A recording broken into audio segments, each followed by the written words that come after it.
A nivel de empresa, la ley que estaba vigente hasta la semana pasada establecía que si no existía sindicato a nivel de empresa, la legitimación para hacer el convenio y negociarlo era del sindicato de rama. Sí, es verdad. Entonces venía el sindicato extra empresa a negociar, por más que fuera la empresa perteneciera a la actividad del sindicato, a negociar por los trabajadores. Y ahora se Esa permite... parte se eliminó. Por lo tanto, si no hay sindicato a nivel de la empresa, podrían llegar a negociar con el empresario representantes de los trabajadores electos sin que haya una organización sindical. Bien. Esa es la tercera modificación. La cuarta es lo que estábamos hablando de la ultraactividad. Ya no más ultraactividad por ley, sino eso depende de que las partes pacten esa retroactividad. Bien, acá no se trata de tirar arriba o abajo convenios de salarios. Eso hay que aclararlo. Lo salarial no entra ahí. ¿Podría definir ejemplos de ultraactividad? Por ejemplo, un beneficio de una prima por presentismo que no está consagrada en la ley con carácter general, es una materia propia que se pacta en los consejos de salarios o en los convenios colectivos de empresa o tripartitos por sector de actividad, no importa. Si el convenio se hace a partir de este momento, cuando rigen las nuevas reglas, cuando vence ese convenio, esa prima por presentismo desaparece al momento que vence el convenio, salvo que venga otro convenio y la reflote o la vuelva a ser vigente, ¿no? Pero supone dar la misma batalla nuevamente, a menos que haya cosas que se hayan entendido como conquistadas y no se toquen y no suponga esa pelea, ¿no? O ese desafío. Claro, a mí me con queda los un poco empleadores. esa duda, ¿no? Respecto a este concepto que muchas veces se dice, este es un derecho adquirido, que muchas veces se utiliza. Aquí eso no correría, porque no hay derechos adquiridos más allá de los que establece la ley. Bueno, claro, hay que entender que todos los derechos que se ganan en un convenio colectivo, la fuente de esas obligaciones es el convenio. Cae el convenio, debería caer cae la todo. Claro, si el convenio cae, todos los beneficios que están asociados al convenio, incluidos en el convenio, caen. No es un derecho que está consagrado por Constitución, concretamente. Claro, por eso le pregunto cuál es el ultraactividad. respaldo de ese concepto que muchas veces te dicen, no, esto no me lo toques porque esto nosotros lo luchamos, lo peleamos, lo conquistamos y ahora ya está.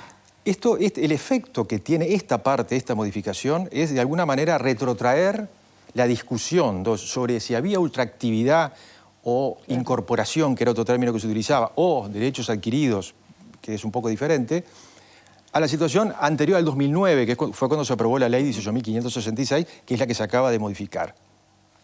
A esa altura, la doctrina y la jurisprudencia mayoritaria en el Uruguay ya sostenía la eficacia inmediata del convenio. Esto es, que el convenio rige durante el término de vigencia y no más allá del término de vigencia. O sea, la teoría de la ultraactividad a nivel de la doctrina y de la jurisprudencia mayoritaria en el 2009 ya decía que los convenios, o sea, que no había ultraactividad, que los convenios, los efectos de los convenios caían cuando caía la vigencia del convenio. Esta tendencia viene de una tendencia europea de la década del 80 y que se termina de plasmar en el Uruguay en un famoso artículo de Américo Pla Rodríguez, que en el año 93 revisa la posición y sienta esta posición que luego es seguida por la mayoría de la doctrina y la jurisprudencia. Le consulto, por ejemplo, si ahora estamos con este tema sobre la mesa de la jornada de 6 horas, si en algún sector se logra un acuerdo, no ley, sino un acuerdo puntual por esa jornada de 6 horas, una vez que venza el convenio, ¿hay que dar la pelea de nuevo para esa jornada de 6 horas? Correcto. Sería así. ¿Por acá? Sí, a mí me llamaba la atención las declaraciones de Cayeni, por ejemplo, teniendo presente que un proyecto muy similar se presentó en octubre de 2019 sí, con Vázquez y Murro que nunca llegó a tratarse, ¿no? ministro, que nunca llegó a tratarse, con un contenido muy similar justamente ante las observaciones realizadas por la OIT. Por eso me sorprende el cambio de criterio frente a este tema. Yo seguí la discusión de esta ley, de la votación de esta ley, y una cuestión en la que se hacía mucho hincapié, que quería preguntarle cómo lo veía usted en la práctica, más allá de las recomendaciones de la OIT, que a priori todos pensamos que si no vela por los intereses de los trabajadores, ¿quién lo haría, no? Porque tú mencionabas, si bien obviamente yo no me rijo por lo que dicen las organizaciones internacionales, no creo que debería ser así. Naturalmente es una institución que vela por los intereses de los trabajadores. Bueno, más o menos, acordate con el tema de la ocupación, ¿no? Bueno, no. Pasa que ahí entra el relativismo de si estoy de acuerdo o no con ciertas posturas que se plantean, pero no debería ser así. Pero no importa porque no es el tema del que estamos discutiendo.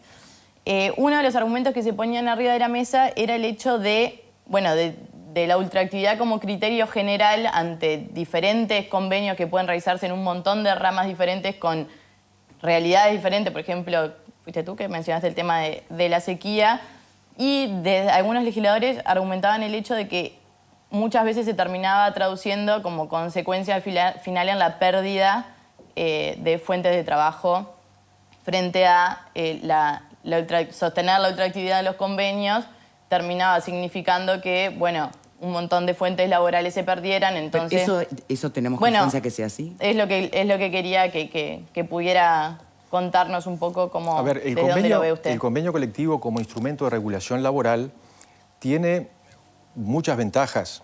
La primera ventaja es que es la paz social, o sea, que hay un encuentro de trabajadores y empleadores y que se ponen de acuerdo en un determinado periodo con un determinado plan de acción. Pero también es un instrumento por esencia flexible, mucho más flexible que la ley, que permite afrontar este tipo de problemas que puede ocurrirle a la empresa o a la sociedad en su conjunto o al país para poder evitar, por ejemplo, la pérdida de empleo. Pero eso implica negociación de concesiones, ¿no? Las partes tienen que... de repente se puede negociar que los salarios no crezcan tanto, pero a cambio conservar los puestos de trabajo, que es siempre el primer objetivo de los sindicatos, no perder puestos de trabajo.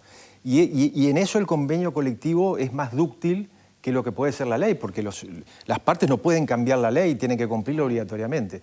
En cambio, el convenio permite esa adaptación a las diferentes circunstancias que van cambiando continuamente. Pero ante la ultraactividad como realidad, antes de la votación de esta ley, lo que se manifestaba era, el hecho de tener que volver a negociar un convenio quizás muchas veces amputaba la posibilidad de justamente eso, de volver a negociar, entonces se terminaba traduciendo en la pérdida de fuentes laborales por no poder mantener un montón de beneficios o cuestiones que se habían acordado en el otro convenio. Sí, Te estoy trayendo argumentos que se manejaron. Pero en la práctica yo creo que en muy pocos casos ocurría como efecto de la ultraactividad y frente a la pérdida de puestos de trabajo, los sindicatos no estuvieran dispuestos a negociar de todos modos y a pesar de la ultraactividad para mantener esas condiciones. Perfecto. O sea que en la práctica no era tanto blanco y negro como se presenta. Sí. Como lo están presentando los trabajadores, digamos, ¿no? ¿Cómo? Como están planteando los sindicatos, los trabajadores. Bueno, sí, o el sistema político, digo, en general. Sí. Cuando uno escucha las opiniones, una cosa es estar en la negociación y en los consejos de salarios y uno ve cómo operan las relaciones laborales en la realidad. Y a veces van por un camino del medio que no necesariamente son los extremos. Pero que políticamente se utiliza, eso es lo que me está diciendo, claro. De un lado o del otro, exacto, como en este caso. Exacto. Bien, Pablo. Sí, con lo que decía Fernando, a mí no me sorprende lo de Cayani, porque la falta de memoria de algunos legisladores de la oposición es insólita. En fin. Se aprobó el proyecto. No, pero digo, como por algo no se aprobó. Solo digo que tenía mayoría parlamentaria. Como su fuerza, por algo no se aprobó. ¿Quién lo había presentado? A veces como que se olvida. El burro era una cosa y como su fuerza política presentó uno no tenía similar. respaldo de su partido político. No, evidentemente. Bueno, pero me dejan terminar, por favor. Si no, dale, Pablo. Gracias, me levanto y No, voy. porque vos... Hay que desdramatizar un poco la situación. Yo comparto lo que dice Gustavo. En la realidad de la vida sucede que por lo general los convenios colectivos se mantienen en casi todos sus puntos, salvo que exista alguna coyuntura particular que a la empresa le implique tener que hacer algún cambio estructural. Pero digo, yo no tengo mucha experiencia laboral, pero la poca experiencia que he tenido, he visto la renovación de los convenios colectivos que por lo general son similares o iguales. Iguales, no se les toca absolutamente nada. Me parece que está bien dar la chance de poder reverlos. Vamos a entenderlos. Ningún sindicato, cuando tenga que volver a renegociar un convenio colectivo, si hay 15 puntos que son fundamentales, va a ceder en los 15 puntos. Podrá ceder en uno, en dos, depende cómo sea la coyuntura. O sea que hay que desdramatizarlo el tema este. No lo veo que sea tan complejo. Y que además no se tiene todavía la experiencia como para saber si son o no perjudiciales para un lado o para el otro. Por lo cual creo que se está abriendo el paraguas de algo que la realidad hasta ahora indica que no sucede y que tampoco podemos hacer futurología como que sea perjudicial para alguna de las partes. Me parece que está bien, me parece que un margen de negociación cada vez que un convenio finaliza es bueno para las dos partes. No creo que se esté beneficiando aquí, en este caso, al sector empresarial. Me parece que lo que se está beneficiando en sí es a las actividades que generan. Y sí, lógicamente, hay un punto donde pierde fuerza los gremios, claramente, cuando se le saca esa posibilidad de, cuando no se forma un sindicato, negociar por el sindicato de rama en una empresa. Y ahí está perdiendo claramente el sindicato poder de negociación y fuerza. Me parece que es más por ahí la pérdida de poder de negociación que por otra cosa. Sin embargo, perdón, hoy salió a aclarar gente de la central sindical de que no se ha dado prácticamente nunca situaciones en que donde no hay sindicatos está bien, se hagan pero, negociaciones por rama. Pero eventualmente... Por el sindicato de la rama. Entonces, ¿por qué estarían en contra? Pero eventualmente... Los que no están sindicalizados están expuestos a la voluntad del patrón. Eventualmente es una chance que puede suceder. Pero ahora se habilita justamente a que puedan tener se reúnan, Por eso, no a la conformen voluntad del patrón. asociación o sindicato, pero sí tengan sus pero vos representantes. estás con Esa es la retórica realidad, del Alfredo. año 60, Bueno, la lucha de clases patrón. no existe. No, para él no. Sí existe, sí, pero a ver, la lucha de clases es más una utopía que lo que se da en la realidad de la vida. A ver, ¿no existe la lucha de clases, abogado? Bueno, eso es un tema ideológico, filosófico, pero creo que acá también hay que ir por... la realidad indica que en el sistema de relaciones laborales en el Uruguay, lo más común es que en las empresas, capaz que no existe un sindicato como tal, autónomo, pero los sindicatos de ramo, de actividad, muchas veces es muy fácil tener una sección sindical dentro de la empresa. Eligen algunos representantes y la representación sindical trabaja a veces apoyada por el sindicato de rama. Yo creo que hoy la cobertura de la negociación colectiva en el Uruguay es tan amplia a nivel tripartito, a nivel de rama, que cubre el 98% de los trabajadores, que este tema de la negociación por empresa, para mí, no va a tener un desarrollo, una explosión a partir de esta modificación. Porque la impronta o sea, la matriz de negociación uruguaya, que viene desde el año 43 con la ley de Consejo de Salario, esta matriz de negociar por grupo de actividad, que determinó que la estructura sindical se armara en función de grupos de actividad, no se va a desarmar y no está en riesgo por esta modificación, claramente. Me queda una pregunta respecto a este cambio. Sí. ¿Qué pasa con la conflictividad? ¿Es de esperarse que esto se incremente una vez que se venzan esos convenios, si la pelea es desde cero? Yo creo que no necesariamente está unido esto, la conflictividad unida a los efectos que pueda tener la no ultraactividad y la renegociación, porque en definitiva siempre hay renegociación de los acuerdos una vez vencidos. La única diferencia es de dónde se paran los sindicatos y los empresarios cuando se sientan nuevamente a negociar. Sí, pero me parece que no es ¿No lo hay un mismo. aumento de conflictividad?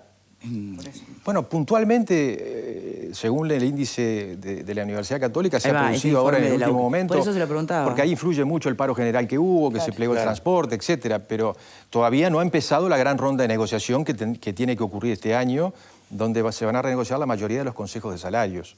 Claro, a eso me refiero yo. Cuando coinciden en el tiempo la caída de determinados convenios y hay que volver a negociar de cero, capaz que el sentido común dice que van a haber más medidas sindicales al unísono, porque van a tener muchas batallas a la vez. Sí, es probable, pero también el sentido común dice que la negociación difícilmente se plantee desde cero.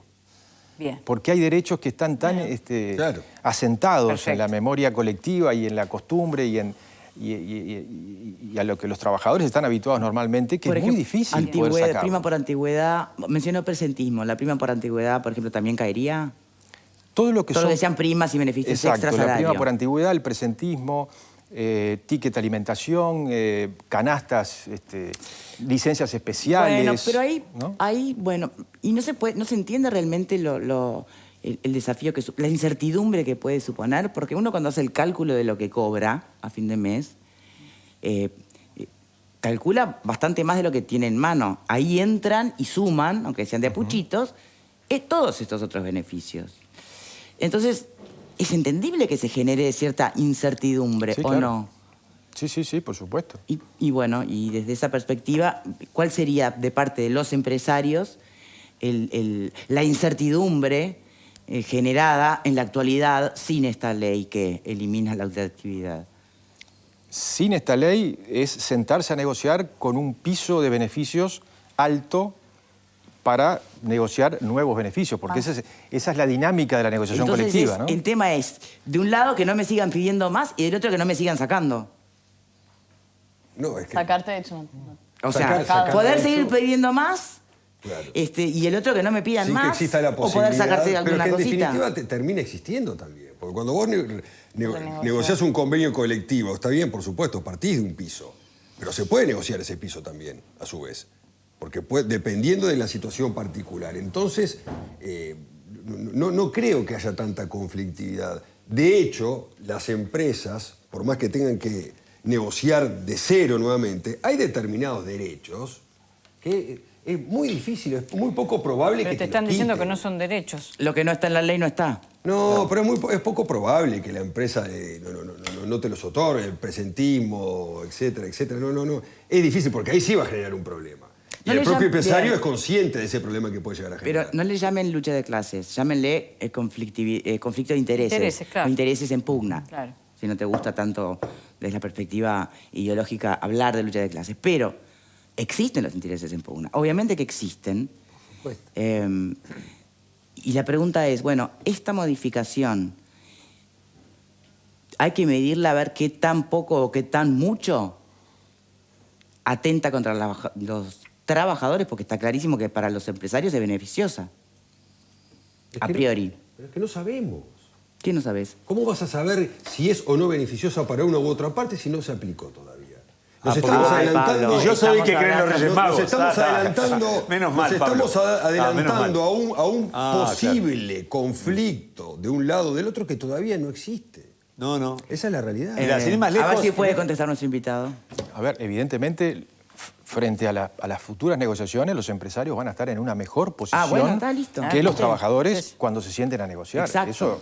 Eso Es obvio. indudable, es indudable. Que sea justo es otro tema. Que eso ¿no? traiga mayor o menor conflictividad, habrá que verlo, pero objetivamente sí, obviamente. Bien. Ahora, hay otro punto, a su vez, que está íntimamente vinculado con A los ver. beneficios, que el proyecto no trata respecto de las observaciones que hizo la OIT. Ni el proyecto que se presentó en el año 2019, ni esta ley que se acaba de aprobar. ¿Cuál? Y es la competencia de los consejos de salarios para establecer beneficios o para fijar aumentos más allá de los salarios mínimos. La OIT ahí, porque digo, el proyecto que se presentó en el 2019, que es prácticamente idéntico al que Sí. se aprobó ahora, fue objeto de tratamiento por el Comité de Expertos en la aplicación de convenios y recomendaciones.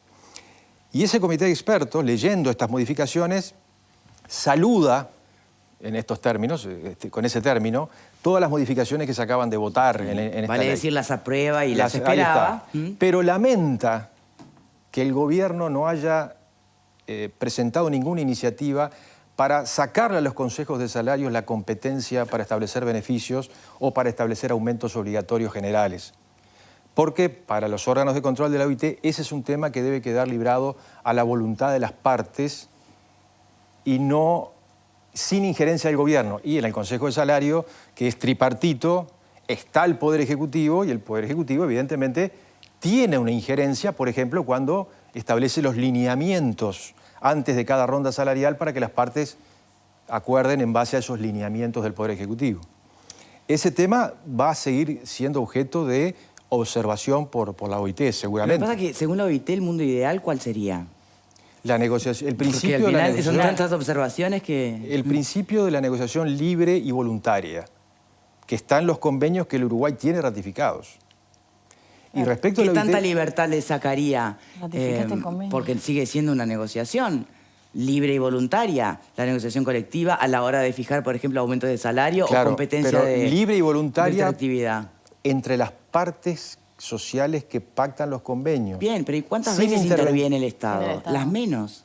No, en el Consejo de Salarios el Estado está presente como Sí. una parte más. Bien, Claro, es pero tripartito. ¿cuántas veces hubo que apelar realmente a que resuelva el Ejecutivo? Muchas veces se ponen de acuerdo las Claro, dos partes. Creo que son en Bueno, 80 Claro, pero ya planteando los Esa fue la, lineamientos ya existe. esa fue la injerencia. defensa que escribió el gobierno uruguayo desde el año 2015 hasta ahora, diciendo, para que se apruebe en un Consejo de Salario un beneficio extra salario mínimo, tienen que estar de acuerdo las partes sociales, tienen que Exacto. estar de acuerdo trabajador y empleador. Pero aún así, ahí la OIT considera que hay una injerencia del Poder Ejecutivo porque el Poder Ejecutivo está sentado ahí en la mesa del Consejo de Salario. Es más, a veces propone aumentos o propone cláusulas de, por ejemplo, contemplar las diferencias de no discriminación por género, en fin, ese tipo de cláusulas que el Poder Ejecutivo las ponía arriba de la mesa y muchos laudos de Consejo de Salario hicieron suyas esas cláusulas que no eran salariales para nada. Entonces, ese es el punto donde todavía puede haber observaciones de la OIT. Bien, ¿hay algún país que no tenga ninguna observación de la OIT? No, pero el problema es que el Uruguay es de los países que más convenios de la OIT tiene ratificados y donde el grado de cumplimiento de la normativa laboral es muy alta respecto de la generalidad de los países.